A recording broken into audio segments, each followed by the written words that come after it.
देखो दोस्तों, ये स्टोरी मेरी खुद की बनाई हुई है, तो ये आपको एआर कहीं नहीं मिलेगी। और अगर आपको ये पसंद आई तो चैनल को सब्सक्राइब और वीडियो को लाइक करना मत भूलना।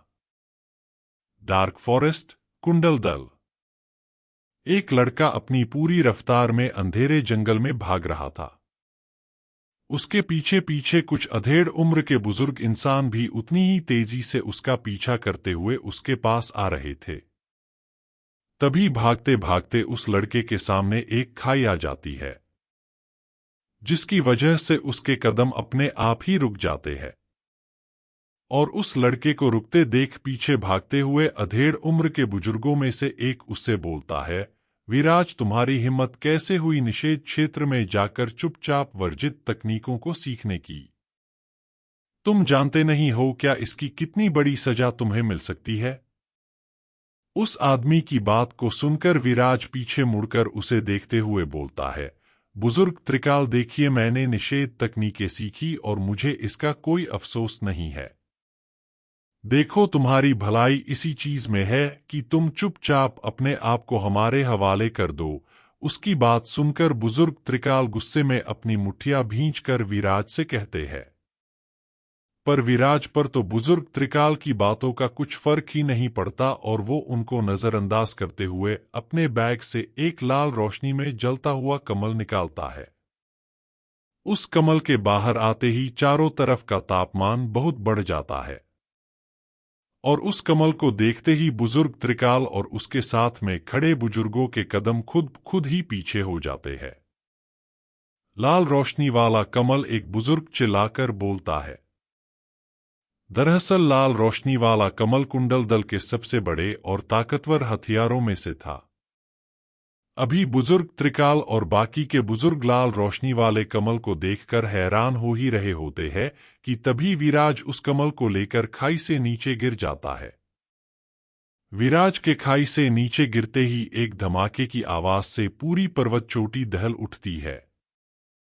विराज के युद्ध धमाके में मरने के बाद बुजुर्ग त्रिकाल मन ही मन उदास होकर अपने आप से बोलते हैं, आज हमारे दल ने एक शक्तिशाली हथियार के साथ साथ एक उभरता हुआ जीनियस भी खो दिया। अचानक ही विराज की आंख वहां से काफी दूर एक सुप्रा नाम के ग्रह पर खुलती है और अपने आप को जिंदा देखकर वो बहुत हैरान होता है। आखिर इतने बड़े धमाके के बाद मैं जिंदा कैसे बच सकता हूं? विराज हैरानी में अपने आप से पूछता है। अभी वो ये सब सोच ही रहा था कि तभी उसकी नजर अपने दाई साइड रखे एक बड़े शीशे पर पड़ती है और उसमें अपना रिफ्लेक्शन देखकर वो पूरी तरह हैरान रह जाता है। आखिर ऐसा कैसे हो सकता है? विराज उस शीशे में अपने रिफ्लेक्शन को देखते हुए कहता है। दरअसल उस शीशे में बने रिफ्लेक्शन में वो अपने आप को एक बच्चे के शरीर में पाता है जिसका बस अभी अभी जन्म हुआ है। फिर वो हैरानी से अपने आप को शीशे में देखते हुए कहता है, क्या ऊपर वाले ने मुझे दूसरा जन्म दिया है? 6 साल बाद सुप्रा के एक छोटे से शहर अल्बारा में विराज अपनी प्रैक्टिस कर रहा था। दरअसल जब विराज का जन्म हुआ था तब उसे कुछ ऐसा मिला था जो उसके लिए अमूल्य था और वो था उसका पिछले जन्म का ज्ञान। जो भी वर्जित तकनीकें उसने निषेध क्षेत्र में सीखी थी उसे वो सब याद थी। तभी विराज अपने हाथों से अजीबो गरीब सील बनाने लगता है और जैसे उसकी बनाई हुई सील पूरी होती है तो वो अपना सीधा हाथ उठाकर पास में खड़े एक पेड़ के ऊपर मारता है और उसके हाथ की वजह से पेड़ पर एक गड्ढा बन जाता है। फिर विराज उस गड्ढे को देखते हुए कहता है, लगता है मुझे अभी भी बहुत सी ट्रेनिंग करनी होगी करामाती हाथ का पहला लेवल पार करने के लिए। फिर वो अपने मन ही मन सोचने लगता है, पर आखिर ऐसा क्यों हो रहा है? पहले तो इन सब तकनीकों को मैंने कुछ ही दिन में सीख लिया था। कहीं ये मेरे दूसरी दुनिया में आने की वजह से तो नहीं हो रहा? पर फिर जब उसे कुछ समझ नहीं आता तो वो अपना सर झटकता है और फिर अपने घर की ओर निकल जाता है। दरअसल विराज अपने बाबा के साथ इस शहर में रहता था। उसकी माँ उसे जन्म देते वक्त ही दुनिया छोड़कर चली गई थी। तब से उसके बाबा काफी उदास रहने लग गए थे और वो ज्यादातर अकेले में अपना समय बिताने लगे थे। जैसे ही विराज घर पहुंचता है तो वो अपने बाबा को सोते हुए पाता है। अभी वो उनको जगाने का सोच ही रहा होता है कि तभी दरवाजे से एक अधेड़ उम्र का आदमी आता है और उसके दरवाजा खोलने की वजह से बाहर से आती धूप सीधा जाकर विराज के पिता के चेहरे पर लगती है, जिसकी वजह से उनकी नींद भी खुल जाती है। और जैसे ही विराज के पिता सूर्यांश की नजर उस अधेड़ उम्र के आदमी पर पड़ती है तो वो अपना मुंह बनाकर उस आदमी से बोलता है, अब क्या हुआ बूढ़े इंसान, आखिर अब क्या काम पड़ गया तुम्हें? देखो अब तुम्हारा बेटा 6 साल का हो गया है तो अब इसे रूहानी ताकतों को जगाने के समारोह में जाना चाहिए। तो मैं बस तुम्हें इतना बताने आया था कि कल रूहानी ताकतों को जगाने वाला समारोह है, तो विराज को कल ठीक 9 बजे आत्महॉल में भेज देना।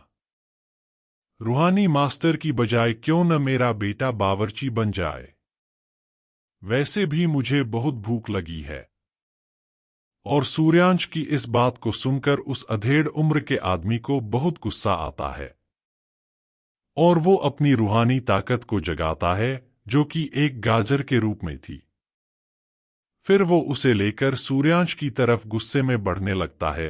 तभी विराज उन्हें रोकते हुए कहता है, शांत हो जाओ अंकल।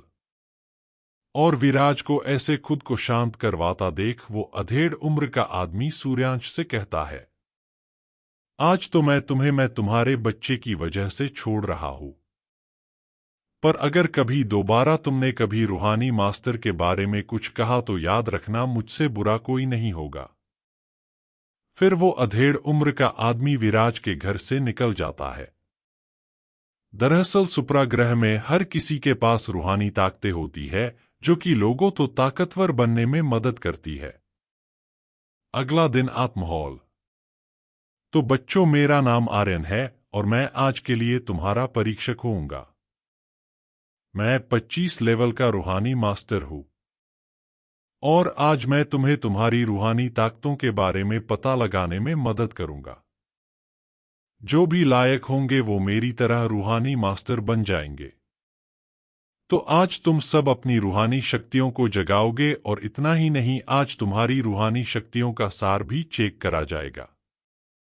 तो इन सब से पहले मैं तुम्हें अपनी रूहानी शक्ति के बारे में बताता हूं।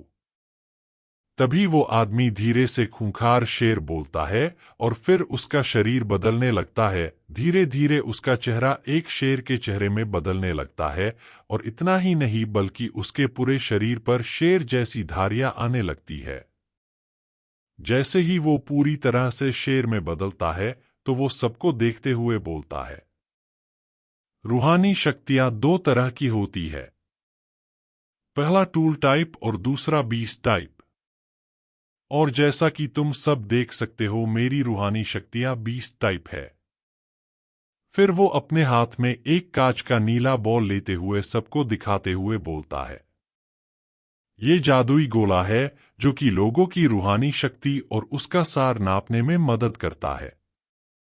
तो चलो फिर हम शुरू करते हैं। वो ऐसा बोलकर एक लड़के की तरफ उस जादुई गोले को करते हुए बोलता है, इस पर अपना हाथ रखो। और उसकी बात सुनकर वो बच्चा उस जादुई गोले पर हाथ रखता है और उस लड़के के उस गोले पर हाथ रखते ही उस लड़के के आसपास एक रोशनी जलने लगती है जिसमें से एक रुमाल निकलकर सामने आता है।